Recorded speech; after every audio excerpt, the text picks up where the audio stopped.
Donc Samir est de formation sociologue et économiste. Il est directeur du Forum du Tiers-Monde et il est tout à fait représentatif de toute une génération d'intellectuels de gauche des années 50 et 60 issus des pays colonisés et à ce moment-là des pays en voie de libération, en voie de décolonisation. Il a enseigné l'économie à l'université de Paris, à l'université de Dakar, et il a beaucoup écrit, réfléchi, analysé plusieurs questions, mais notamment la question du colonialisme, la question du développement des pays africains et des pays du monde arabe, mais aussi il a beaucoup réfléchi et publié sur la pensée marxiste, et notamment sur la réactualisation de la pensée marxiste, et donc sur la lutte des classes, et aussi sur le fonctionnement, ou mieux dysfonctionnement du système capitaliste. Donc Samir n'est pas seulement un intellectuel, il est surtout un militant,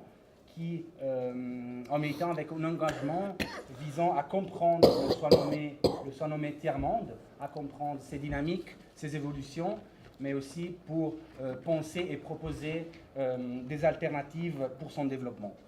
Et donc le cadre de pensée développé par Samir Amin, il s'est désormais affirmé dans le champ politique, dans le champ académique et intellectuel, mais aussi, et plus important, au niveau des luttes sur le terrain, au niveau des luttes de revendication sociale. Et donc il nous livre, je pense pouvoir dire, des clés de lecture fondamentales pour comprendre et contrecarrer l'offensive du système capitaliste néolibéral et du système néocolonial.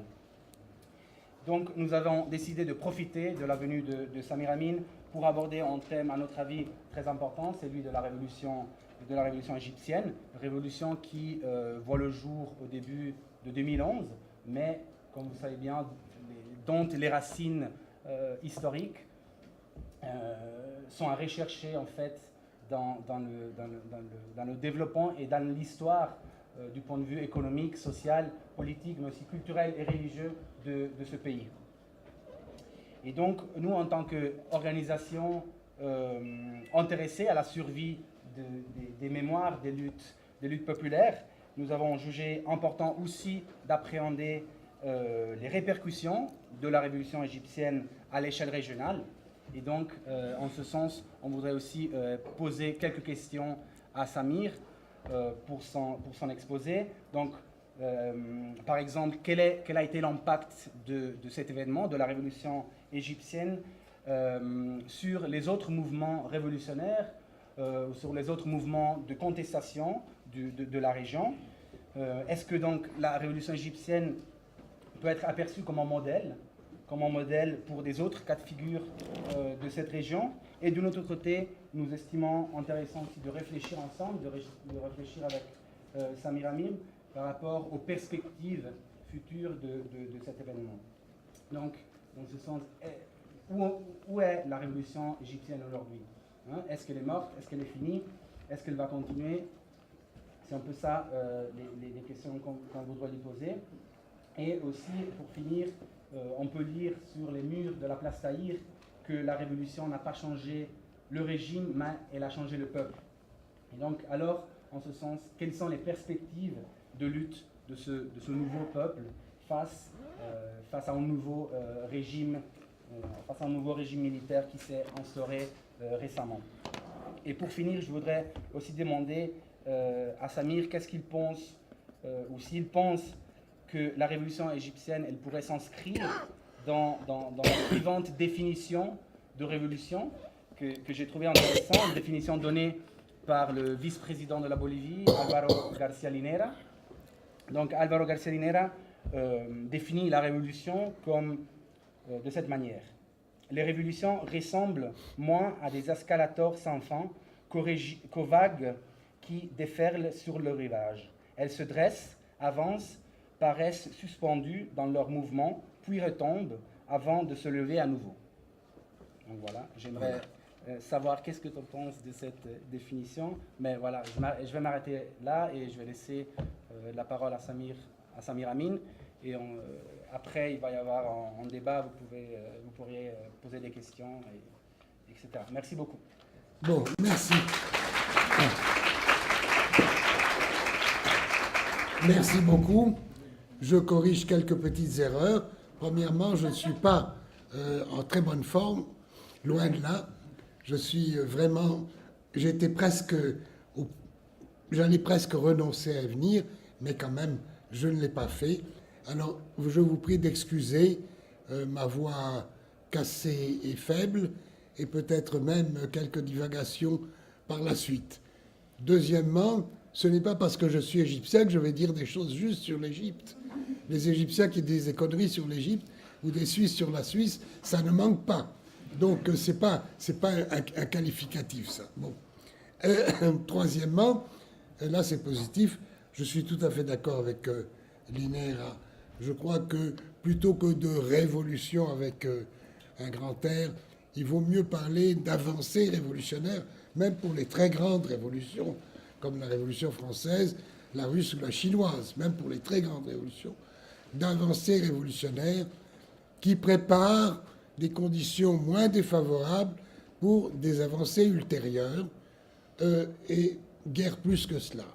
C'est-à-dire que les grandes révolutions sont grandes, précisément parce que ça donne comme objectif quelque chose qu'elles ne pourront pas faire, qui va bien au-delà de ce qui est à l'ordre du jour, de l'immédiat, de ce dont la société a besoin. Les petites révolutions qui n'en sont pas sont justement celles qui ne se proposent rien d'autre que de faire ce qui est à l'ordre du jour objectif, comme la peu glorieuse révolution anglaise de 1783 ou la fausse révolution des propriétaires d'esclaves des États-Unis. Bon, donc nous sommes tout à fait d'accord. Alors, en Égypte, on dit la révolution. Je vais employer le terme, mais ça ne veut pas dire que je suis convaincu que ça pouvait être une révolution ou même une avancée révolutionnaire sérieuse. C'était une petite avancée qui a avorté. Bon, mais l'histoire est faite ainsi. Et les mots qui sont écrits sur les rues du Caire, qu'on voit partout, la révolution n'a pas changé le régime, mais elle a changé le peuple, traduisent quelque chose d'important. Ce peuple a un peu changé, dans ce sens qu'il a récupéré le courage. Le courage, c'est important, parce que après 40 ans d'oppression les plus récentes, on pouvait penser, on pouvait craindre qu'il accepte n'importe quoi. Ce n'est plus le cas. Amal Ramsès, une cinéaste égyptienne, avait fait un documentaire qui était terminé en novembre 2010, donc même avant les premiers signes en Tunisie, et qui se terminait par « La révolution est pour demain » sur l'Égypte. Des interviews très intelligents, très bien faits, avec toutes les classes de la société, des plus pauvres, pas aux plus riches, mais à des gens aisés, toutes les nuances politiques, des plus confuses aux plus formulées, de toute nature, de gauche et de droite, et elle concluait par cette phrase. La révolution est pour demain, elle avait raison, mais la révolution est un début, disons, de mouvement populaire important est là. Alors, j'ai le livre en français qui est là, et le seul qui est en français de moi sur la question.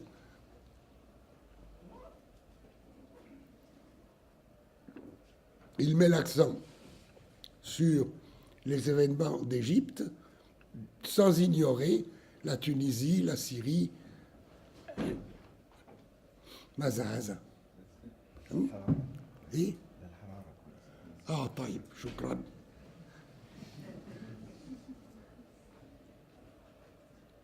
C'est bien d'avoir un médecin empoisonneur dans le quartier.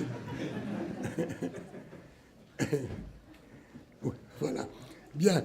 Alors. La petite bourgeoisie peut toujours servir. Voilà.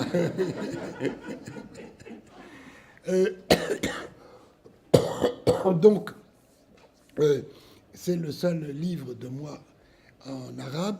Il parle surtout de l'Égypte, je disais, sans ignorer les autres, mais il tente de aussi replacer les événements d'Égypte et d'ailleurs dans la longue durée, c'est-à-dire de ne pas se contenter de l'analyse du régime égyptien et des autres au cours des dernières années, mais en essayant d'aller plus loin.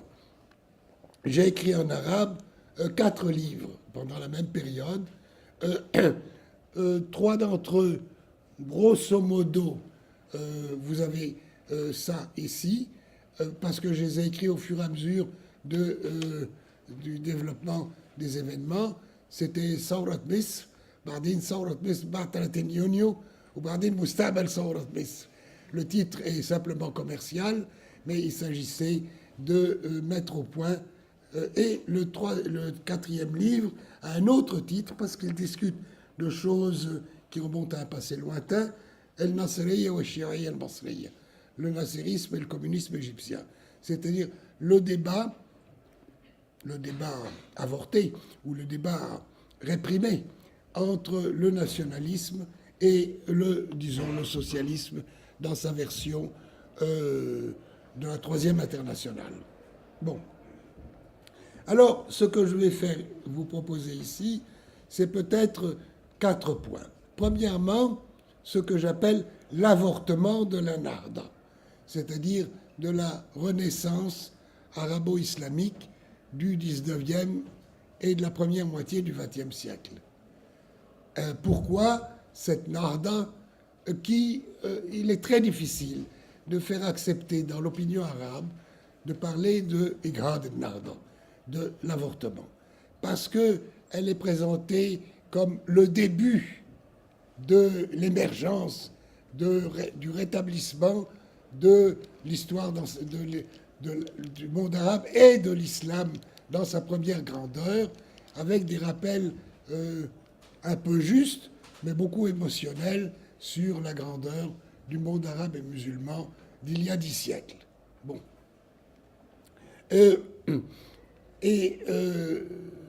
C'est donc très difficile. Comme je le dirai tout à l'heure, il est très difficile de dire que la victoire des Arabes avec Salah ad-Din, qui entre nous était kurde, mais ça n'a pas beaucoup ça ne change rien. Hein.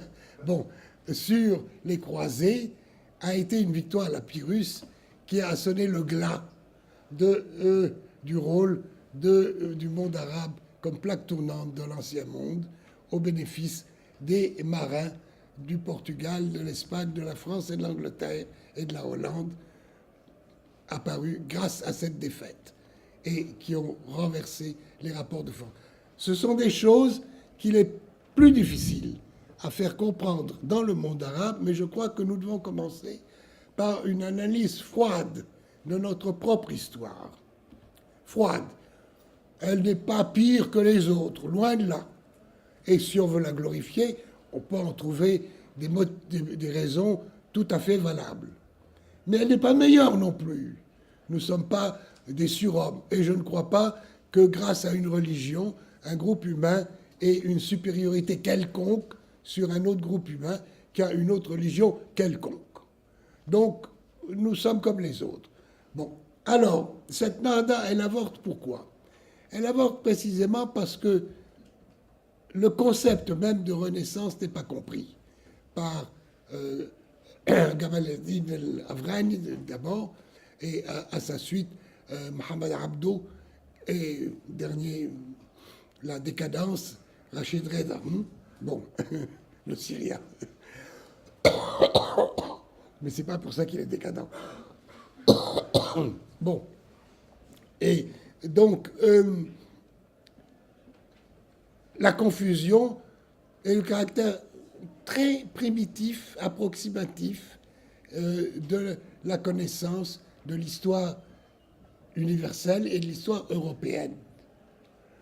Les Arabes, parce que, ne serait-ce que par la proximité géographique, l'autre côté de la Méditerranée, et donc la proximité historique, les invasions de part et d'autre, et donc la proximité aussi culturelle grâce à l'Espagne, l'Andalousie et la Sicile, quand même des échanges au bon moment entre penseurs religieux bon. Grâce à tout cela, ou à cause de tout cela, les Arabes sont à la fois fascinés par le succès européen, qui s'avère être plus fort, potentiellement, ils le voient. L'aventure de Bonaparte en Égypte le prouve, mais également fascinés, mais également la crainte, parce qu'ils vont nous battre et nous occuper. Peut-être même nous rechristianiser, comme ils ont fait en Espagne, ou essayer, ou chasser les musulmans. Bon, alors donc, il y a ces deux-là. Alors, la réponse à ce défi, il faut faire comme eux.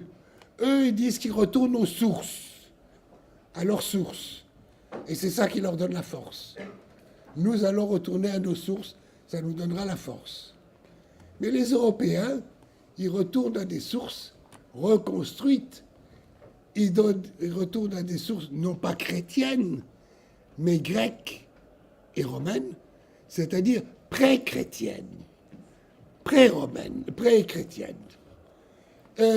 Autrement dit, le retour aux sources, c'est un moyen d'exprimer leur hostilité à ce qu'ils appellent, plus ou moins grossièrement, c'est pas faux, les siècles je dirais pas sombres, ils ne sont pas sombres, les siècles de la féodalité chrétienne.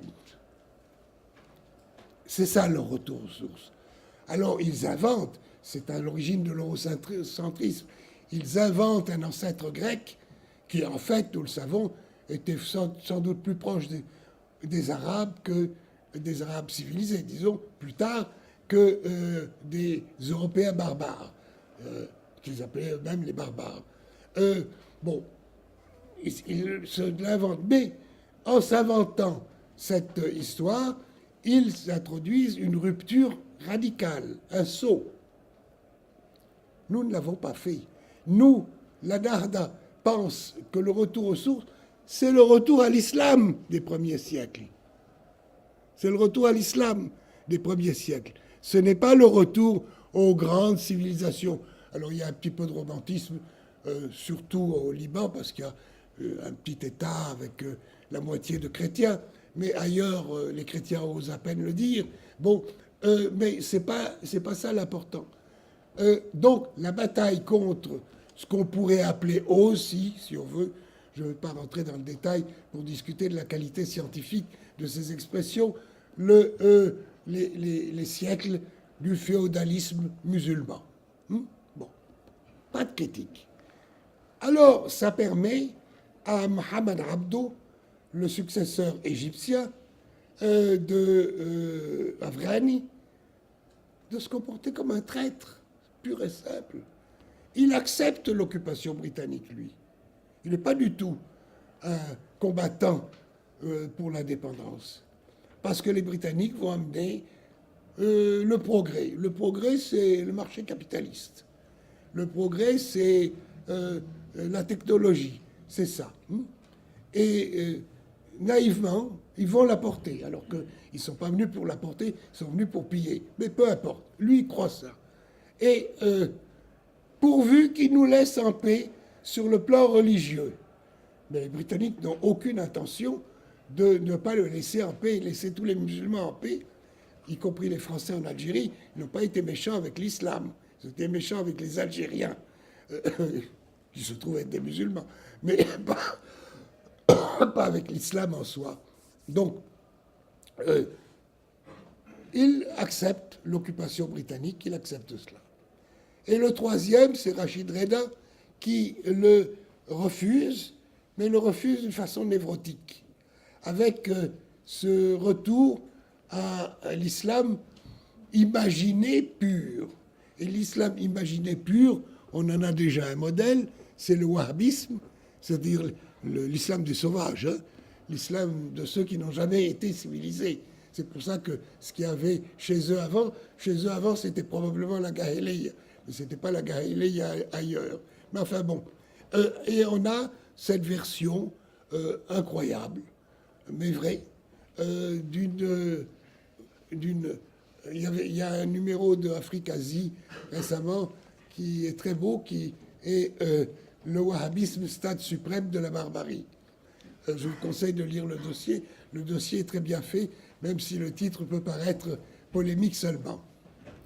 Voilà. Alors, ça, cet échec de la Nahda est à la clé de l'incapacité, par la suite, des forces politiques arabes de toute nature, libéraux, bourgeois, pas anticapitalistes et pas anti-occidentaux, nationalistes, mais nationalistes pas par haine des autres, mais par volonté de voir se développer son propre pays, socialistes et communistes, leur difficulté à comprendre les limites de la Nahda et ce qu'elle comportait.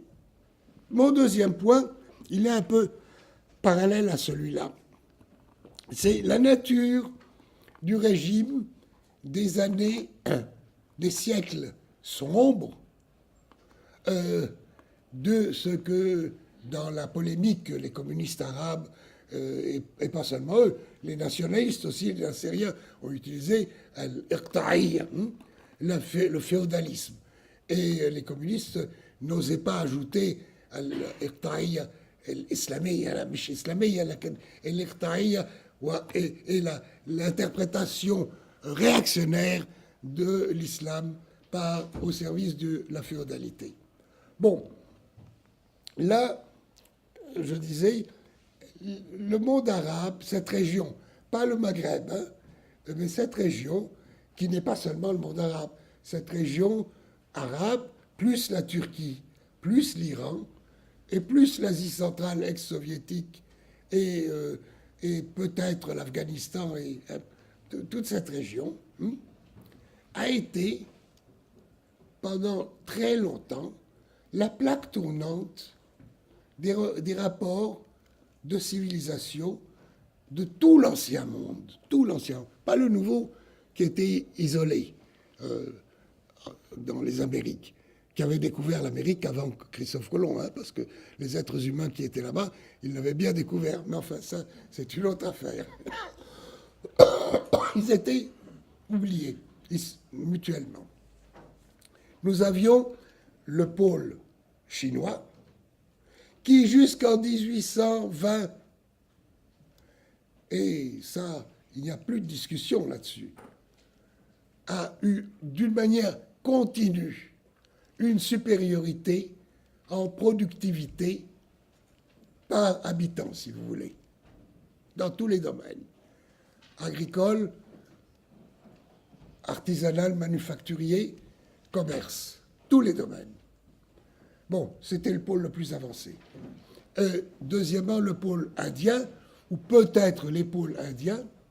Troisièmement, le pôle moyen-oriental, devenu, qui est, je l'appelle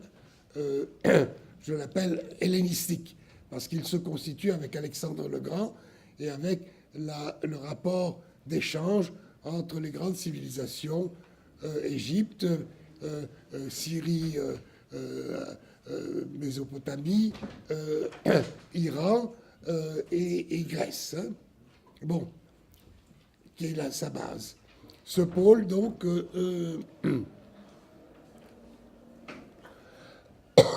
ce pôle devient le musulman avec le califat, etc. Et toute la gloire de ce premier moment vient de ce que il remplit une fonction essentielle dans les rapports entre les autres régions du monde, peut-être pour une raison géographique d'abord, mais aussi parce qu'il le comprend. Et il le comprend, ça a une portée culturelle même positive, c'est-à-dire une tolérance qu'on ne voit pas, par exemple, chez les chrétiens du moment ou chez beaucoup d'autres. Hein. Bon, et avec la périphérie européenne, si on exclut la petite côte, la zone méditerranéenne, quand même, elle n'est pas négligeable en Europe, si on compte toute l'Italie, une bonne partie de la Gaule romanisée, une bonne partie de l'Espagne romanisée, c'est pas petit, mais enfin, l'Europe, c'est les Germains, les Slaves, etc., qui sont fort peu avancés à l'époque. Et les grands mouvements migratoires de l'époque, jusqu'à l'an 1000, ne sont pas très différents des grands mouvements migratoires que l'on trouve dans l'Afrique subsaharienne. Quand on pense en Europe que l'Afrique subsaharienne est très arriérée, on devrait dire c'est récent, cette arriération. Jusqu'à l'an 1000, les Européens n'étaient guère plus avancés. Et bon, ce rôle donne à... Alors, le centre naissant, le passage, je ne rentre pas dans les détails, le passage de cette périphérie européenne, sa réinterprétation de son histoire et son avancée et sa cristallisation en centre potentiel nouveau,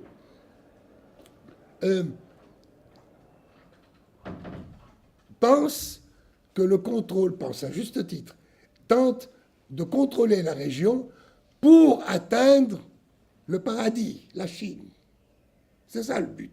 Ce n'est pas le Moyen-Orient. C'est atteindre la Chine, l'Inde et la Chine, mais surtout la Chine, à travers le continent.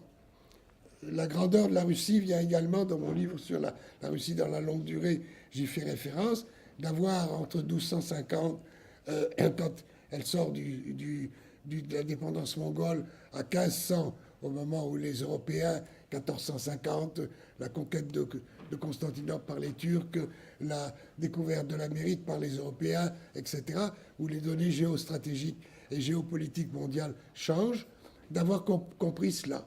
Ce n'est pas un hasard si ces deux grands mouvements sont marqués par deux personnalités italiennes, Marco Polo qui traverse la Russie et Christophe Colomb qui traverse l'Atlantique. Et il marginalise les Arabes et les musulmans. Il y a d'ailleurs, c'est à partir de ce moment que la Chine cesse de s'intéresser à l'Ouest et s'intéresse davantage au Japon, au Vietnam, à l'Asie du Sud-Est.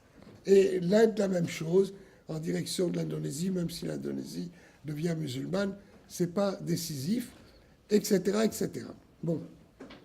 Alors, ce régime qui sort, alors, cette glorieuse victoire de Salah ad-Din, elle est construite par un nouveau bloc social avec des caractéristiques particulières que j'ai appelé Nizam Mamalik, c'est pas moi qui l'ai appelé ainsi, hein, c'est le terme arabe usuel.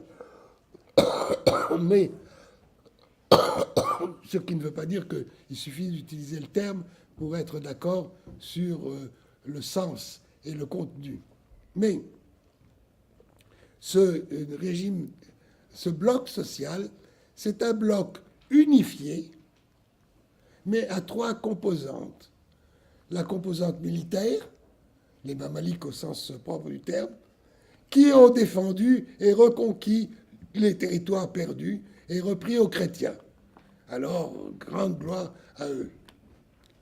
Associés aux ulama, si on est dans le monde sunnite, aux ulama, c'est-à-dire à ce qu'on doit appeler l'église musulmane. Hein.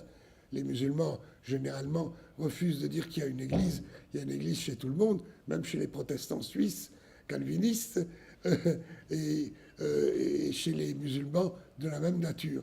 Elle est un peu moins centralisée que dans le cas catholique avec le pape, mais c'est un détail presque, ou ça devient un détail. Réactionnaire, pas seulement conservatrice, réactionnaire, avec l'interprétation la plus utile pour l'exploitation du travail et des peuples, en l'occurrence des peuples musulmans.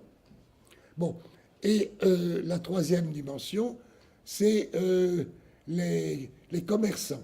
Je ne dis pas les entrepreneurs, les commerçants, parce que l'entreprise à l'époque, c'est, dans ce cadre, c'est principalement une entreprise commerciale qui contrôle et exploite l'artisanat par le système du putting out, le terme est anglais, c'est-à-dire en livrant la matière première, c'est un peu comme la sous-traitance moderne, hein, et en assurant le marché, en s'occupant, en contrôlant le marché du produit fini, il contrôle la production artisanale. Bon, c'est la même classe. D'ailleurs, les échanges à l'intérieur des familles sont très fréquents entre Ulama, Tougar et Mamalik. Et c'est une classe. Et c'est elle qui est la classe dominante de 1250, j'oserais presque dire jusqu'à nos jours. Bien que, effectivement, au cours du dernier siècle, ou des 2 derniers siècles, elle a été un peu chahutée. Mais elle s'est toujours remise sur ses pieds, fait les compromis, rentré dans le système. Beaucoup des caractéristiques restent en place de ce régime. Voilà. C'est aussi la raison des faiblesses de l'analyse par les différentes courants politiques et idéologiques arabes des échecs ultérieurs. Bon, maintenant, pour venir à l'Égypte, quand on prend le cas de l'Égypte, on a un cas magnifique. Ce n'est pas par chauvinisme égyptien que je le dis. Hein.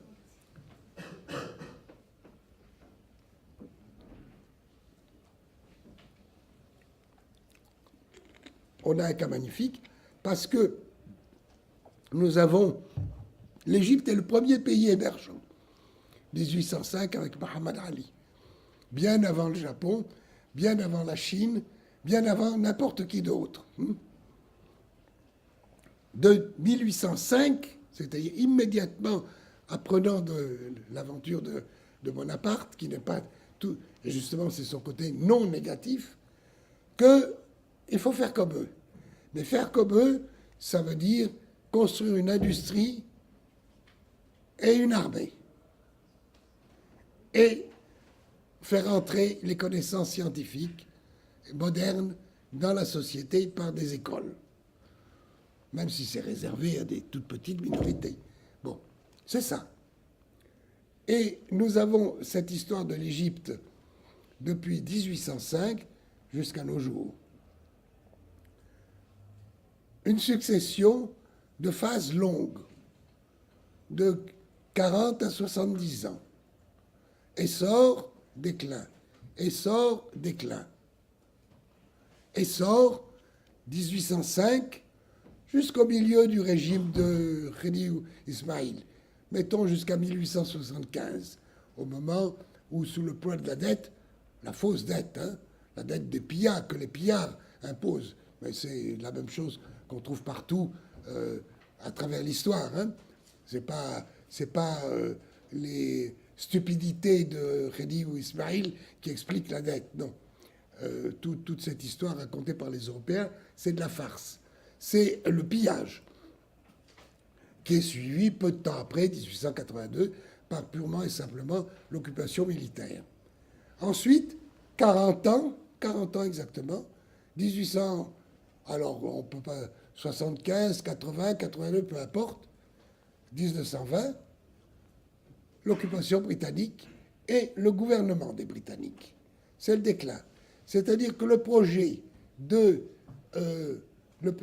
d'émergence par l'industrialisation, la modernité scientifique, avec tout ce que ça impliquait comme prise de distance à l'égard de l'islam compris traditionnellement,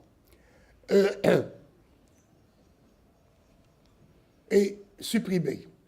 Et les Britanniques mettent en place, restructurent la société égyptienne, économique, politique, idéologique, au service du capitalisme britannique. c'est-à-dire faire de l'Égypte un pays subalterne, la ferme à coton de Lancashire, et ça implique justement non seulement une transformation du système économique, un abandon des objectifs. Vous savez, en 1830, l'Égypte produisait plus d'acier que tous les États allemands réunis. Bon. Alors, quand on dit que c'était voué à l'échec, regardez de plus près. Hein. Bon. Mais également au plan politique, idéologique, etc. Et là, grâce à l'échec de la Nahda, les Britanniques trouvent un allié dans l'islam et non pas un ennemi.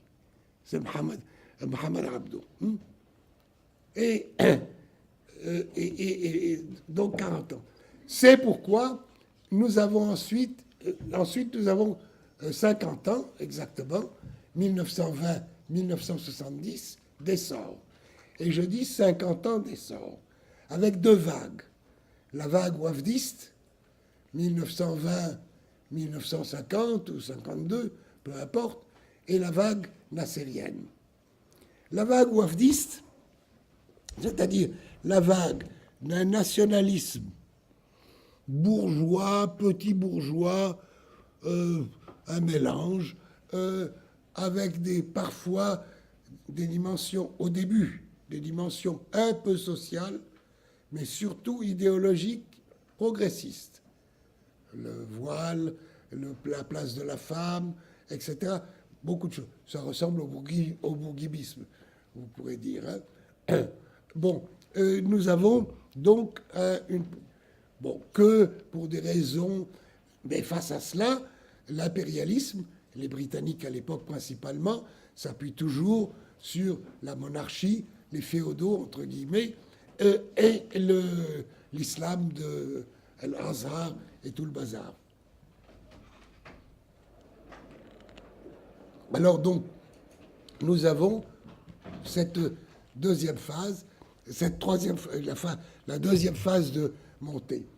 Alors, les wafdistes, le WAFT n'a pas un projet socialiste, il a un projet libéral, démocratique, au sens un peu naïf. Peut-être la Constitution copiée sur la Constitution belge, parce que c'est une monarchie, et il faut donner quelques apparences de pouvoir au roi, obligé dans les conditions égyptiennes d'en donner davantage, mais il essaye de combattre en même temps, mais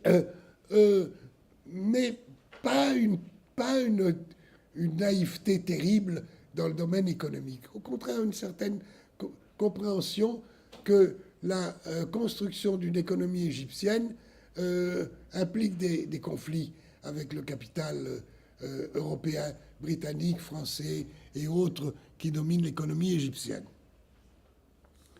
Elle s'essouffle, elle est combattue systématiquement par les Britanniques et en alliance avec la monarchie, etc., jusqu'au moment où il y a, et je reviendrai sur ce point plus tard, où il y a le coup d'État militaire des officiers libres de Nasser. Dans la première phase, 1952-55, il ne se passe rien. Le programme des Nassériens de l'époque, c'est le programme de la droite. C'est d'ailleurs la raison pour laquelle il n'est pas impossible de penser que les États-Unis n'ont pas vu d'un très mauvais œil ou comme un grand danger ce nationalisme plus anti-britannique que anti-impérialiste. Je tiens d'ailleurs une histoire vraie que j'ai racontée dans mes mémoires, parce qu'elle est vraie, mais elle n'est pas connue.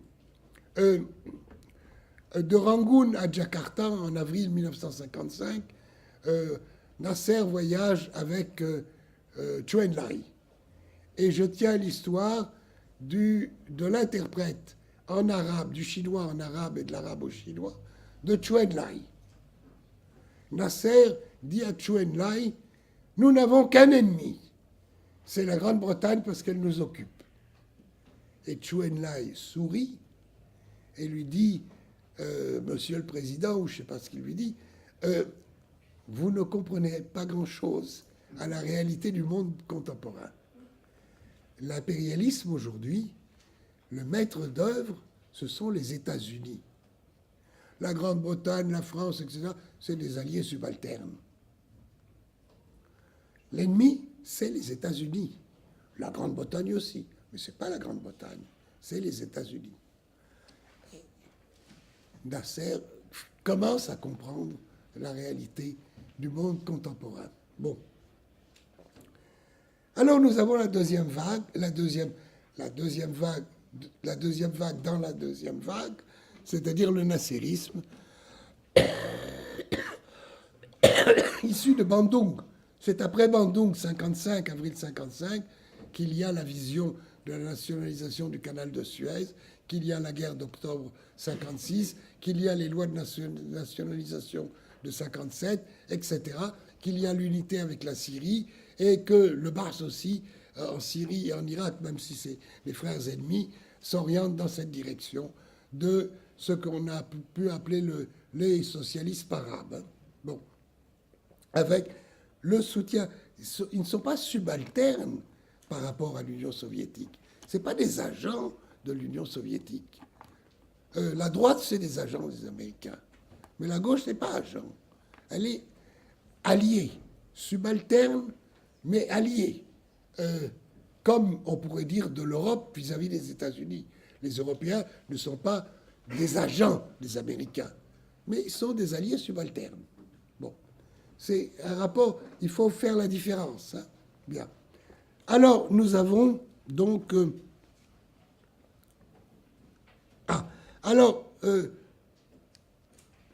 ce qui a, dans ces avancées, si on les appelle ainsi, ce qui a pu être réalisé était important, mais limité.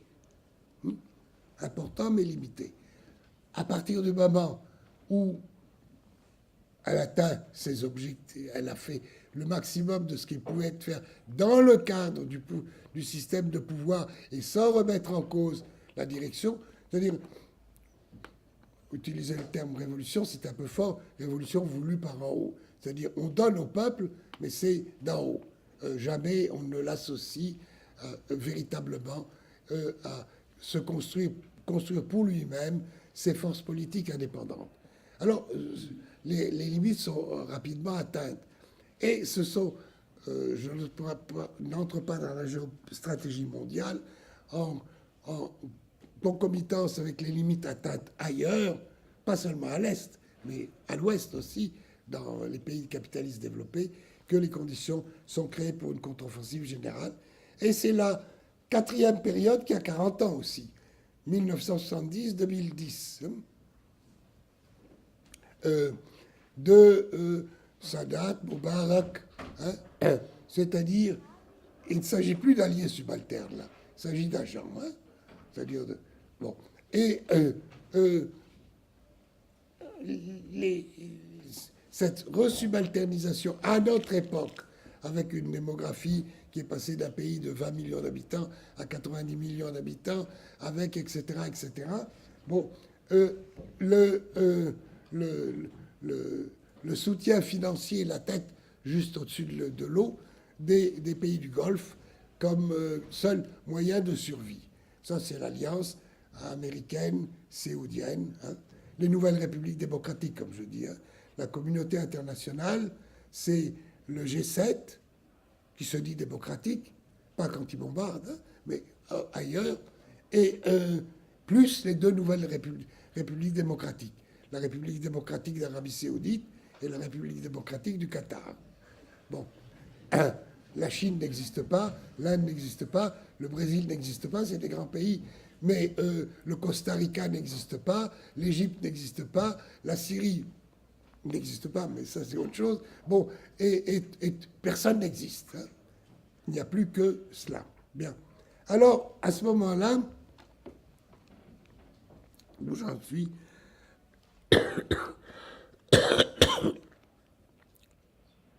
bon, ce régime, cette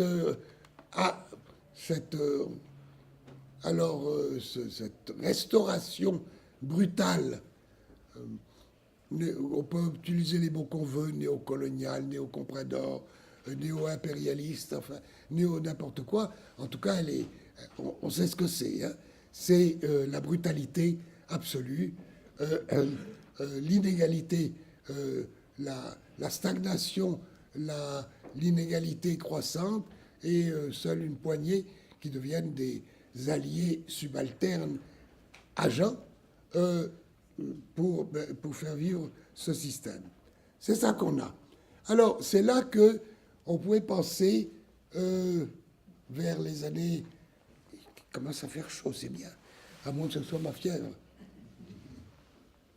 La fièvre, ça donne froid, au contraire. Hein. Les deux. Bon. Alternance. Bon. Si j'ai froid, je mettrai... Bon. Alors, donc,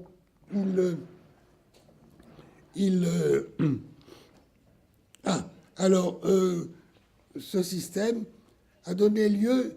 C'est vrai que la Tunisie a commencé. Et ce n'est pas faux de dire que le courage du peuple tunisien, et surtout des Tunisiennes d'ailleurs, qui est la grande avancée de la Tunisie par rapport à tous les autres pays arabes, c'est le rôle des femmes. 90% des gains des avancées sont grâce à la participation féminine. Bon, mais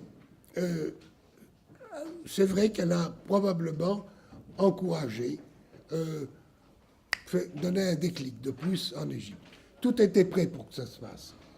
Mais en Égypte, ça a pris une allure gigantesque. Quand les Égyptiens disent que, je ne sais plus quel jour, le 25 janvier, il y avait 15 millions de gens dans la rue, c'est vrai. Aucune presse occidentale n'a rapporté ce chiffre. Aucune. Jamais. 15 millions, c'est vrai. Bon. Alors, le régime ne pouvait pas continuer. Mais les 15 millions étaient simplement pour Moubarak s'en va. Il n'avait aucun autre programme. Aucun autre programme. Des slogans sympathiques. 3 slogans. Le respect des droits de l'être humain, c'est une façon jolie de parler de démocratie. Des droits nationaux, c'est une jolie façon de dire anti-impérialiste. Et le progrès social. La justice sociale. C'est élastique tout ça. Mais bon, c'est des aspirations. Mais ce n'est pas un programme.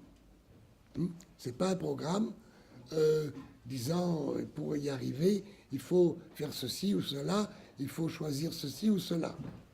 Bon, sans même aller dans le détail, mais même les grandes lignes. Alors,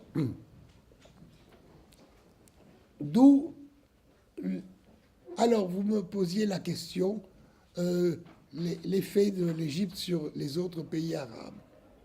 Oui, il y a un effet. Les Américains, la CIA, quand je dis les États-Unis, je veux toujours dire l'establishment, et donc la CIA, qu'il soit démocrate ou républicain, ça ne change rien. Madame Hillary n'est pas meilleure que Trump. Hein. Bon. Bien.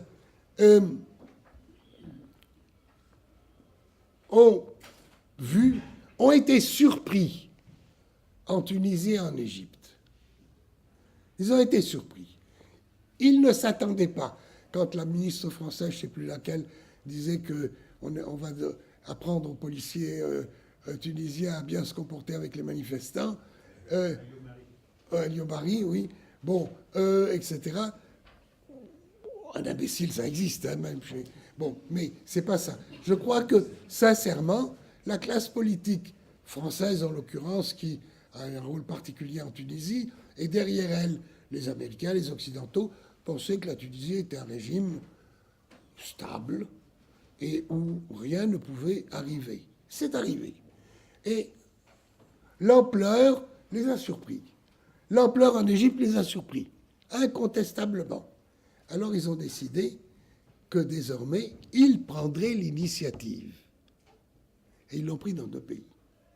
Ils l'ont pris en Libye. Qu'est-ce qui s'est passé en Libye? des minuscules groupes armés se sont prétendus être l'opposition à Kadhafi et ont demandé le jour même où ils tiraient sur l'armée et la police de l'État libyen le soutien de l'OTAN qu'ils ont eu le lendemain. C'est bien fabriqué pour motiver une intervention. Même chose en Syrie. Le choix par des groupes islamistes de la guerre civile, enfin du terrorisme, était tout à fait la manière de prendre l'initiative. Que Bachar el-Assad n'ait pas répondu de la manière la plus intelligente possible à cette provocation, soit. Et on pourrait en discuter, je ne le défends pas sur ce plan. Mais ça n'empêche pas que l'initiative a été prise par les autres. L'initiative, et malheureusement, des groupes à l'origine démocratiques et qui auraient dû et pu le rester, ont rejoint en Syrie l'idée qu'on pouvait se libérer à travers l'islamisme.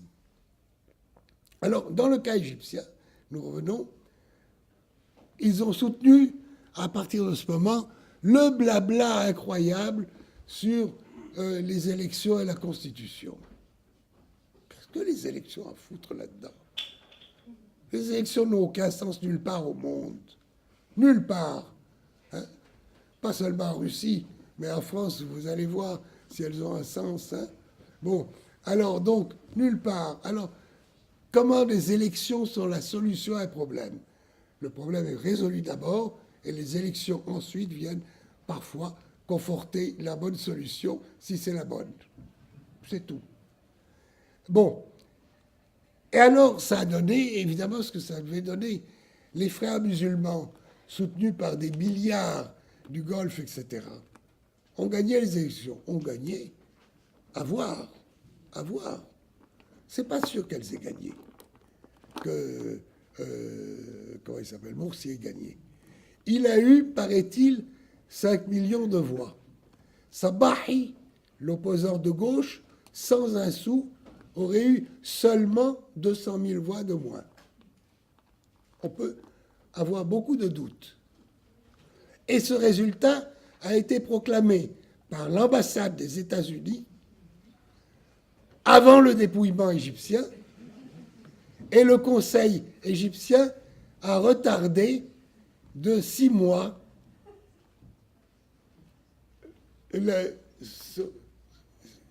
résultats. Et il les a retardés pour ensuite dire que Morsi n'avait pas gagné. Alors, on peut dire c'est triché, puisque pourquoi il ne l'a pas dit tout de suite? Il y a une explication, qui est qu'il fallait qu'ils donnent la preuve par leur gouvernement qu'ils allaient être aussi odieux, plus odieux que n'importe qui. Et que de dire dès le départ, ils ont gagné, mais non, ils n'ont pas gagné, c'était pas jouable. C'est intelligent. Je fais confiance à la classe politique égyptienne, réactionnaire, sur certains points. C'était intelligent. Mais alors, les conditions existaient pour le mouvement anti-frères musulmans. Et là, le 30 juin, c'est pas 15 millions qu'il y a eu dans les rues, et c'est vrai, c'est 30 millions. C'est-à-dire que les frères musulmans en Égypte ont perdu, les frères musulmans, je ne dis pas l'islamisme, hein, les frères musulmans comme organisation ont perdu toute crédibilité auprès des Égyptiens. Bon, par les excès, je pourrais vous donner 50 000 exemples, y compris des exemples personnels. Le hasard faisait que j'avais un livre à moi qui avait été repris par les éditions d'État, etc., et je devais le présenter, et le directeur de l'institution, en l'occurrence l'institution culturelle égyptienne, Morsi avait changé la directrice, qui était une femme, qui n'était pas du tout une communiste ou une socialiste, mais qui était quelqu'un de cultivé, par une espèce d'imbécile qui était absolument illettré. Bon, alors, on s'est trouvé dans un chaos invraisemblable. Un illettré qui était chargé de me présenter, il ne m'a pas présenté. Il a dit, je ne sais pas qui vous êtes. J'ai dit, merci. Moi, je sais qui vous êtes, mais ça n'a pas d'importance. Bon, alors voilà, bien. Et 30 millions. Mais, évidemment, l'ambassade des États-Unis, c'était une ambassadrice d'ailleurs, a téléphoné à Morsi à l'heure même en lui disant vous devez soutenir à Sisi, qui avait fait un petit coup d'état militaire en mettant Tantaoui, qui était un vieillard un peu impotent et soumis, de côté.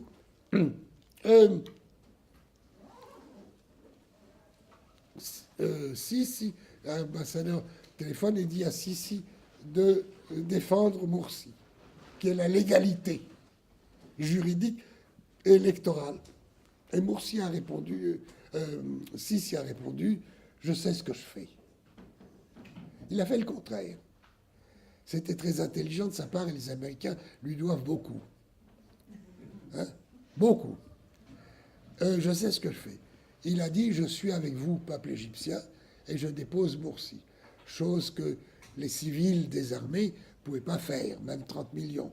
Ils pouvaient rester dans la rue un certain temps jusqu'à ce qu'ils se fatiguent, et c'est tout. Bon, il l'a fait. Et évidemment, ça lui a donné une popularité. Il faut comprendre. Les gens, j'étais en Égypte à ce moment-là, les gens disent, bah, il a fait ce qu'il a dit. Pourquoi on va le considérer comme tricheur? Non, il a fait ce qu'il a dit. Il a déposé Morsi. Donc laissons-lui le temps de... Il n'a pas de programme. Ben, qu'est-ce qu'il y a un programme? Attendons de voir ce qu'il va dire. Bon. Mais il a un programme qui ne rien changer à rien. Et avec un seul moyen, renforcer les moyens de répression. Tant que c'est contre des groupes terroristes, notamment frères musulmans, ce n'est pas trouvé détestable par les gens. Mais ce n'est pas ça seulement. C'est empêcher toute organisation de défense de ses droits et de droits économiques, sociaux, de toute nature. C'est une répression de plus en plus violente. Pire, peut-être, pire ou égal, c'est difficile à mesurer, que l'époque de Moubarak. Hein. Bon. Alors, on en est là. Bon, alors, optimiste, pessimiste, est-ce que c'est un recul provisoire? Ça va reprendre? Je voudrais dire que pour que ça reprenne avec une certaine efficacité et donne quelques résultats, il faudrait au moins quelques conditions. Un, que le peuple syrien l'emporte et finisse par imposer une paix correcte en Syrie, sauvegarde, sauvant la nation syrienne et l'unité syrienne, et mettre en échec le plan impérialiste en Syrie. C'est pas gagné, mais c'est pas perdu. Bon, ça c'est un. Deux, peut-être que la géopolitique dans la région et mondiale bouge un petit peu avec les nouveaux émergents, en particulier la Chine, avec l'impasse dans laquelle se trouve la Russie, coincée entre une politique néolibérale et une ambition d'indépendance sur le plan extérieur. Alors, à partir de là, peut-être, les choses pourront reprendre en Égypte et ailleurs dans le monde arabe. Voilà. Merci.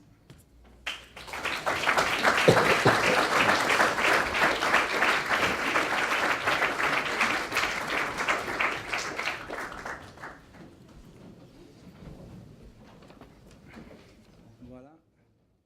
Merci beaucoup pour cet exposé, à mon avis très, très exhaustif, qui donne un aperçu exhaustif de la question égyptienne et des enjeux qui y sont liés.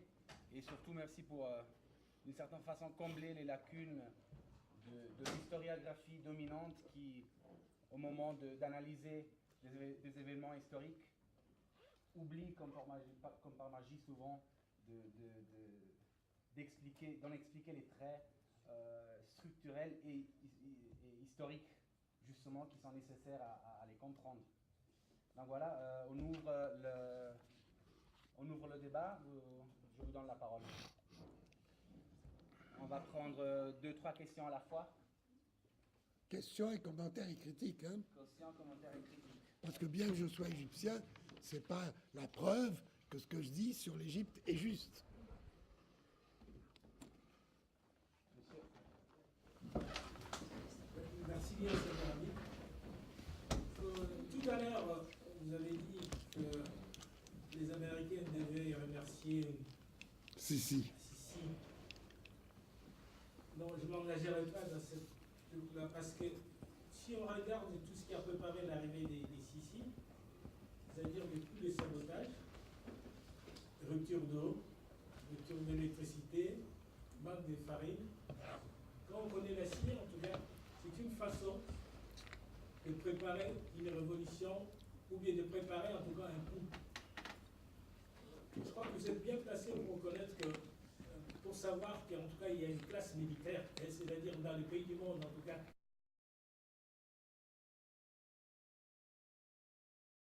Ce n'est pas les militaires qui ont saboté l'électricité et l'eau en Égypte, c'est les frères musulmans. Non, je ne dis pas cela de toute façon. De toute façon, ça serait très visible. Hein, Oui. Oui, ça serait très visible. Mais il faut voir pour moi, en tout cas, dans ce coup-là, justement, une préparation de la CIA pour faire revenir les militaires. Qu'est-ce que vous pensez? C'est très difficile de répondre à une telle question, parce que les militaires, ça dépend quels militaires, les Occidentaux ne sont pas des soutiens acharnés de Bachar el-Assad, hein, qui est militaire. Donc, il y a toutes sortes de considérations. Je ne crois pas qu'on puisse dire que les Occidentaux soutiennent les militaires par principe, pas plus qu'ils ne soutiennent les civils par principe. Hein. Il faut analyser concrètement chaque situation. Et ils trouveront à ce moment-là de bons arguments pour ou contre les militaires.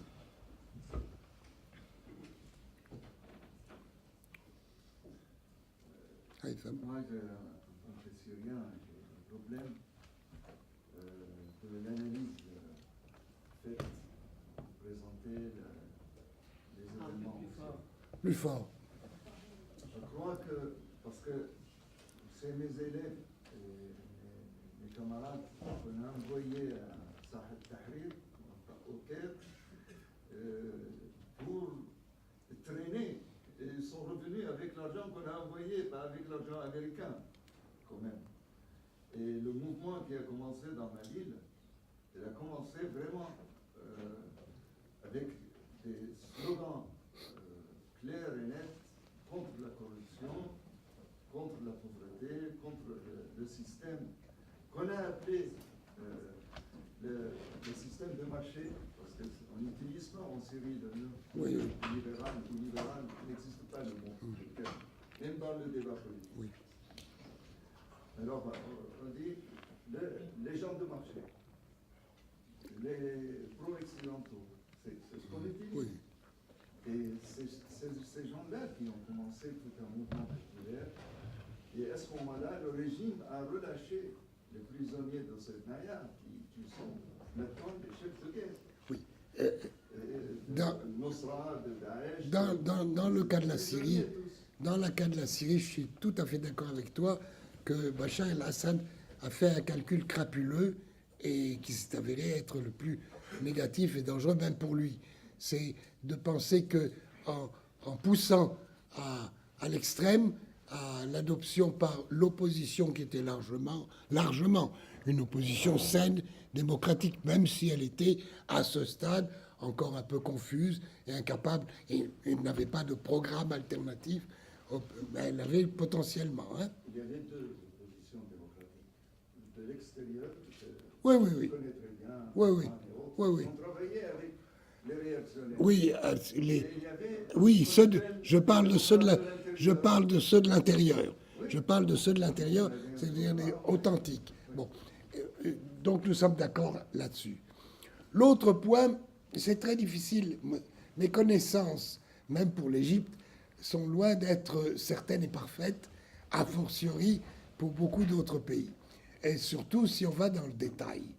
Et dans une situation aussi confuse que celle de notre région dans le moment actuel, les motivations sont de toute nature, elles sont sincères ou pas sincères, manipulées ou pas manipulées, on trouve de tout. C'est-à-dire que les protestations contre la corruption, personne n'osera dire « je suis pour la corruption », encore qu'il serait bon que ceux qui sont pour la corruption le disent, mais ils ne le diront jamais. Bon. Mais est-ce que ce slogan est manipulé par certains à un moment donné pour dévier vers, etc., ou est spontané et sincère? C'est très difficile à dire. Hein. Et il y a cette transition. À un certain moment, on a vu des gens qui... non, attendez. Avec $300. Oui, oui, oui. Des, oui, oui, attendez. Des agents oui, attendez. Oui. Nous voulons l'intervention de NATO. Si tu me cites des noms, Burhan, je n'ai aucun doute. Bon, mais d'autres braves Syriens dans la rue, je n'en sais rien. Et je ne voudrais pas les condamner à l'avance d'avoir été manipulés. J'en sais rien. Et même pour l'Égypte, j'en sais rien. Il y avait monsieur... En Égypte, on a beaucoup dit aussi, le tout a été manipulé. Non, les Américains ont été surpris du mouvement en Égypte. Surpris. Et, bien sûr, comme grande puissance qui a des moyens d'agir, et avec ses alliés, des milliards du Golfe, etc., elle a su agir par la suite, hein, et avec habileté et intelligence. Mais ils en ont néanmoins pas moins été surpris. Je le crois, tout au moins. Et je ne crois pas du tout que ça a été manigancé dès le départ. On a vu des trucs en Égypte dit. Moi, j'ai été pendant un mois et demi, 2 mois en discussion avec les 4 grands réseaux de relativement jeunes. C'était des jeunes. 4 grands réseaux. À peu près 200 à 300 000 chaque réseau. C'est pas un petit chiffre, hein. C'est pas un petit chiffre. C'est-à-dire des gens qui correspondent entre eux, qui militent, qui ont un minimum d'organisation, de communication entre eux. Bon. Et là-dessus, il y avait un qui avait plutôt le cœur à gauche, populaire, justice sociale, indépendance, etc. L'autre qui avait plutôt... alors celle-là, et on voyait les différences de classe, hein, recruter davantage dans les gens pauvres, les couches inférieures de la petite bourgeoisie, etc. L'autre, beaucoup plus dans les couches moyennes aisées, la question de la démocratie, qui pour eux a de l'importance, ne pas porter de voile, ne pas être embêté par la police à n'importe quelle occasion, etc., etc., la liberté de parole, etc.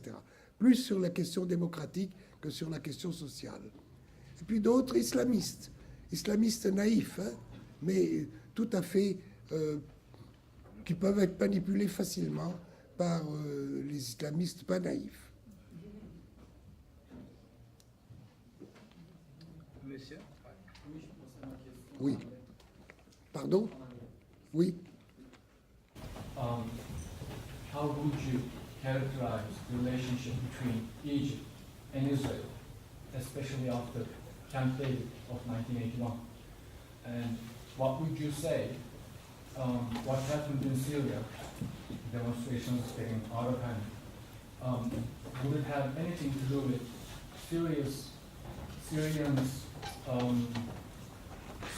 Israel relationship? Would you connect by any chance what happened after Camp David with Egypt and that or a similar thing never happened in Syria and Israel? Vous savez, pour moi, Israël a été inventé par l'impérialisme occidental pour, d'abord, c'est la région géographique, contre l'Égypte et la Syrie. Point. Hein. C'est fondamental. Et que Israël n'a jamais sorti de ce rôle d'allié. C'est un allié, là, c'est pas un agent. D'allié subalterne remplissant à la perfection cette fonction. Agressions successives, toujours au bon moment, etc., etc. Bon, l'imbécilité, s'il s'agit d'imbécilité, de Sadat, c'est de n'avoir pas compris cela.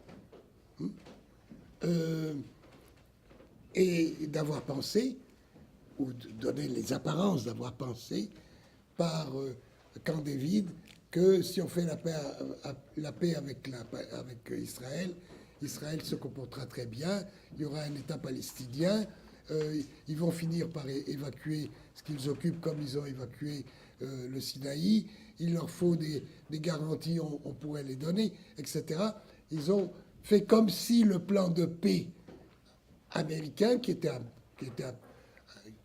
un plan pour, non pas de paix, mais pour maintenir et renforcer l'inégalité en faveur d'Israël, et donc un plan de guerre. Bon, et là, ce qu'on peut reprocher à Sadat, c'est d'avoir cru ou donné qu'il a été sincère ou pas, je n'en sais rien. Je pense que c'était un imbécile. Mais enfin bon, c'est une qualité secondaire. Hein. Qui pouvait faire ça. Bien. Alors, il y a monsieur. Voilà. Oui. Le rôle des médias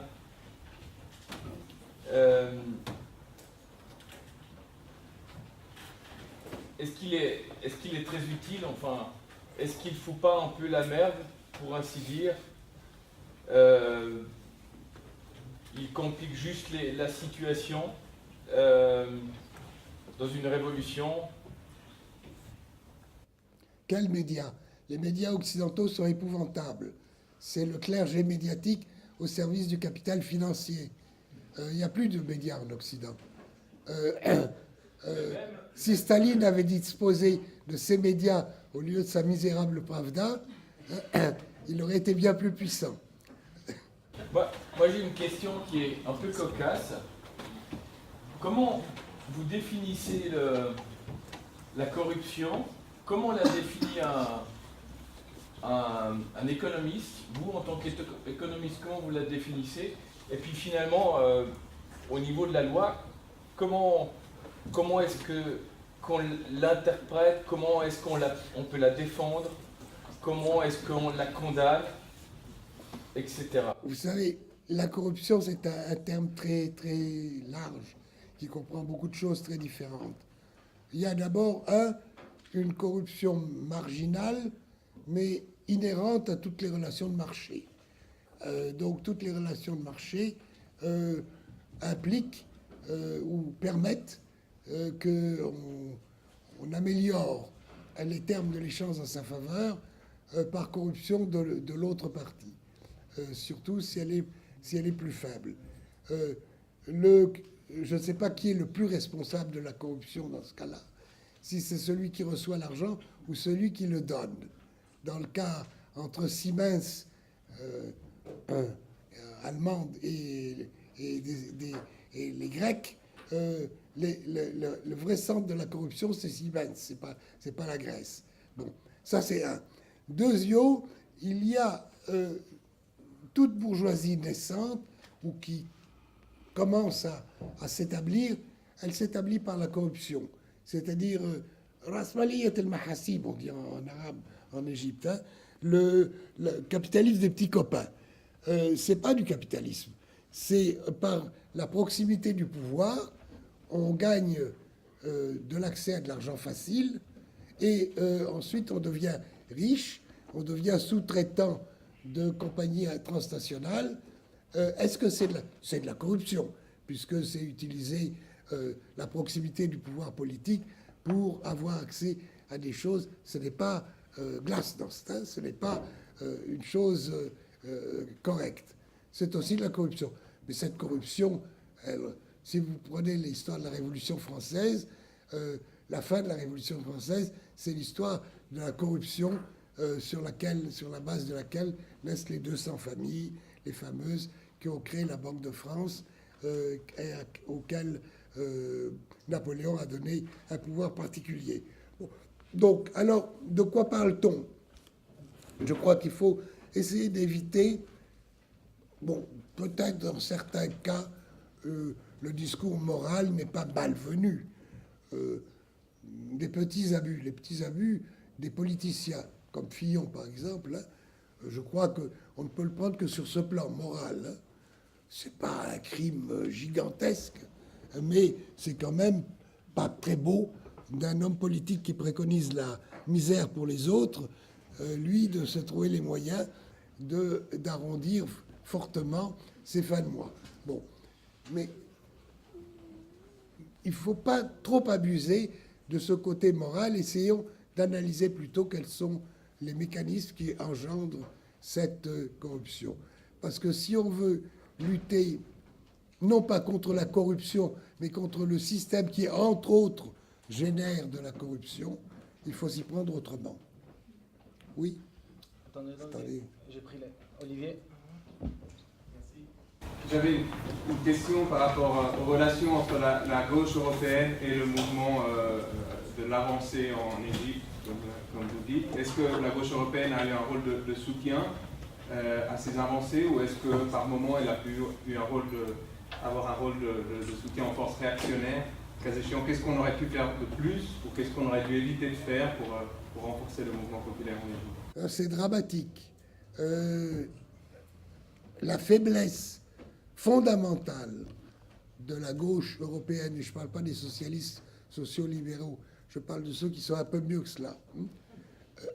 Bon, c'est la très faible conscience du caractère central de position anti-impérialiste, qui devrait conduire immédiatement à anti-OTAN, anti-Europe, anti-etc., etc., etc. Bon, et dans ce sens, les gauches européennes, même au-delà des sociaux libéraux, sauf des exceptions, n'ont pas des positions anti-impérialistes. Le CETIM est là, il faut féliciter le CETIM. Et l'un des rares endroits, il y en a d'autres, mais un des rares endroits en Europe qui ait une conscience claire de l'importance centrale de l'axe anti-impérialiste. Alors, on peut comprendre dans ces conditions comment cette gauche, ou ces gauches, et je ne veux pas être trop méchant avec eux, ont pu être manipulés, je ne veux pas dire qu'ils l'aient fait consciemment, et soient restés et soutenus des forces réactionnaires. Ce qu'on a entendu comme gauche, des gauches européennes dire « mais Morsi a été élu », patati patata, les élections, jusque maintenant. Hein.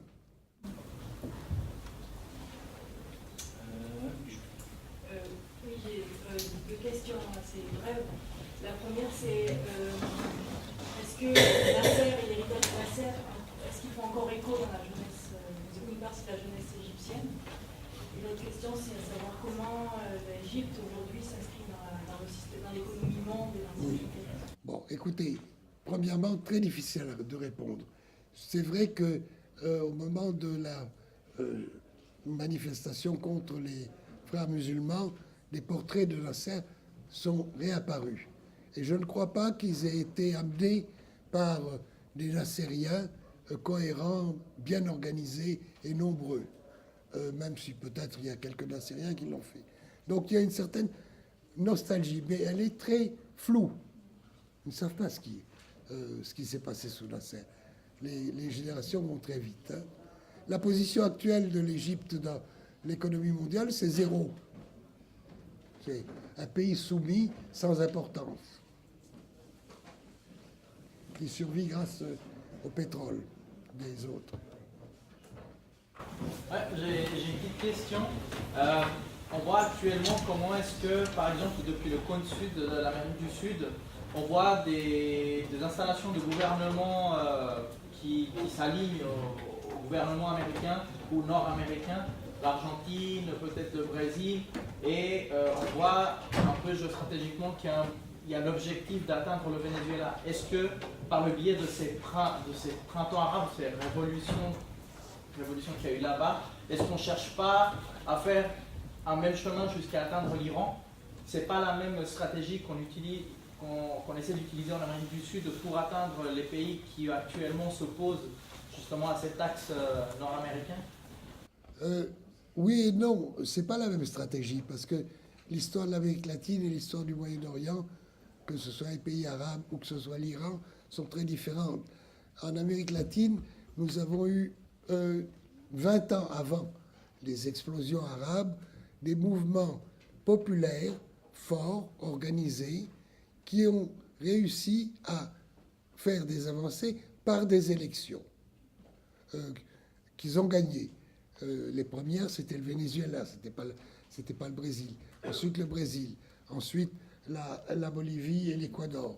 Ensuite, partiellement, avec Kirchner, l'Argentine et même l'Uruguay. Et même à un moment, le Paraguay. Bon. Ça a été des avancées qui ont été suivies par des blocages et des reculs que l'on voit à l'heure actuelle, parce qu'elles n'ont pas remis en question les rapports de force économiques et sociaux fondamentaux, et par conséquent, elles ont permis une reprise en main, une nouvelle offensive. Dans le monde arabe, c'est très différent. Hein. Je parle d'abord du monde arabe, puis ensuite, je dirais l'Iran. Dans le monde arabe, ces mouvements sont des mouvements d'explosion contre une aggravation gigantesque de la pauvreté au cours des 20 années qui ont précédé. Et elle n'était pas maîtrisable, disons, et pas maîtrisée par aucune force politique organisée.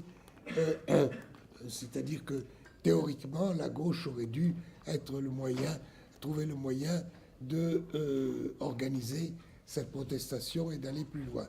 Bon. Le cas de l'Iran est différent. Différent et pas différent. Le cas de l'Iran, quand on dit l'Iran chiite et les autres sont sunnites, etc., vous savez, il y a 50 ans ou 50 ans, moi je m'en souviens, dire en pays arabe ou musulman, chiite ou sunnite, tout le monde s'en foutait. Ça n'empêchait pas le roi d'Égypte de marier sa fille, lui sunnite, au fils du Shah d'Iran, chiite, au plus haut niveau. Donc ce n'était vraiment pas un problème, absolument pas un problème, nulle part dans l'esprit des gens. Il n'y avait pas de fanatisme sunnite ou chiite. Comme peut-être aujourd'hui entre catholiques et protestants. Pas hier, hein, parce qu'ils se sont entretués abondamment. Bon, donc c'était pas un problème. Bon, quand on dit l'Iran est un pays où il y a une église, c'est vrai que dans le cas chiite, l'église est beaucoup plus organisée que dans le cas sunnite. C'est-à-dire qu'elle est vraiment... Il y a une hiérarchie, ayatollah, etc., des degrés, etc., etc. Mais leur relation à l'État, au Shah, lui-même chiite, n'est pas très claire. Il n'est pas dit dans cette interprétation du chiisme par lui-même que c'est eux qui doivent avoir le mot en dernier ressort sur tous les problèmes. Sur tous les problèmes.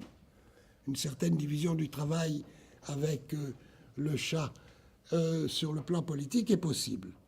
Bon.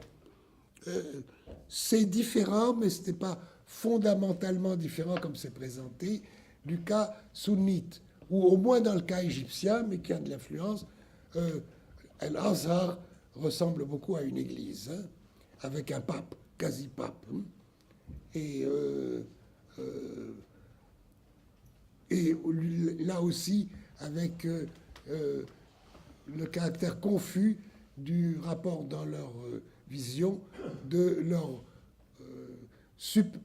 autonomie et indépendance et supériorité par rapport à un pouvoir qui se réclamerait de l'islam comme eux, mais qui n'est pas eux-mêmes, qui ne sont pas des ulamas.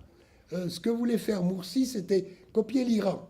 Il voulait abroger le Conseil constitutionnel, qui est fait de juristes, ils valent ce qu'ils valent, ben, enfin, bon, etc., pour le remplacer par un Conseil des ulamas, c'est-à-dire de faire de la théocratie un fondement officiel. Et ce Conseil des ulamas aurait eu des pouvoirs sur tous les pouvoirs, abolit complètement le concept de démocratie, parce qu'il avait le pouvoir de veto sur toute loi prise par l'Assemblée élue, sur tout décret ou décision administrative, le pouvoir exécutif, et sur toute décision d'une juridiction quelconque. Donc, c'est un conseil de ulama qui est le dictateur en chef de tout. C'est un des points qui a amené une colère folle en Égypte, hein, parce qu'elle a rallié à la colère des quantités de couches et de professions des classes moyennes. Bon. Comment envisagez-vous le futur de l'Égypte? Comme vous l'avez dit, c'est une population, vous l'avez appelé, une population de 90 millions d'habitants. Où va l'Égypte? Vous savez, l'Égypte est un grand pays qui a de l'histoire. Donc, elle survivra. Mais comment? Je ne sais pas. Je me souviens que c'était pas hier, c'était il y a 30 ans peut-être. Je parlais à des Égyptiens à l'université. Et puis, il y a un étudiant qui m'a dit « Pourquoi tu parles de la crise sans arrêt ?» Je dis « Parce que nous vivons un moment de crise. » Il dit « Mais la crise, nous Égyptiens, une crise de 100 ans, 200 ans, qu'est-ce que c'est dans notre histoire ?» Je lui dis « Tu as raison, mais enfin, celle-là, on est dedans. » Et on va prendre encore deux questions et après on va arrêter, on peut continuer le débat parce jamais que dehors. je suis fatigué. Non, je suis fatigué, je rentre. Alors il y a madame et après... Vous avez dit que par rapport un peu au futur de l'Égypte, que ça va dépendre un peu de ce qui va se passer en Syrie. Ça veut dire que vous donnez, j'interprète comme ça, que vous donnez comme de l'importance à la partie géopolitique. Et est-ce que vous pensez qu'aussi la situation interne économique en Égypte, la pauvreté, tout ça, est-ce que d'abord elle a eu une part dans elle peut expliquer un peu pourquoi les gens sont descendus dans la rue pour chasser Moubarak? Est-ce qu'elle pourrait redevenir une question importante? Moi, quand je lis sur l'Égypte, je dis que la situation économique est très difficile, que la pauvreté augmente, il y a les problèmes avec l'Arabie Saoudite qui donne ou ne donne pas du pétrole à l'Égypte. Donc, est-ce que du côté économique et social, ça peut provoquer quelque chose? C'est sûr que la misère a été à l'origine des manifestations de 2011. Hein. C'était pas manipulé, c'était une expression, je dirais, quasi spontanée, violente, forte, pas violente, forte, contre la misère. Mais les gens peuvent se dire, est-ce qu'on peut refaire cela? Ça n'a donné rien du tout. Et c'est la raison pour laquelle je pense que la dimension géostratégique prend plus d'importance. Dernière question. Oui. La Cour de cassation égyptienne, je pense au début de ce mois-là, a acquitté Hosni Moubarak sur la mort de manifestants en 2011. Qu'en pensez-vous? Je pense que c'est des crapules solidaires et qu'ils font ce qu'on attend d'eux. Hein. Ils ne vont pas se condamner eux-mêmes. Tout ce monde-là appartient à cette bourgeoisie corrompue, si on emploie le terme corrompu, du pouvoir. Hein. Voilà, merci beaucoup Merci. à toutes et à tous. Merci à Samir Amin.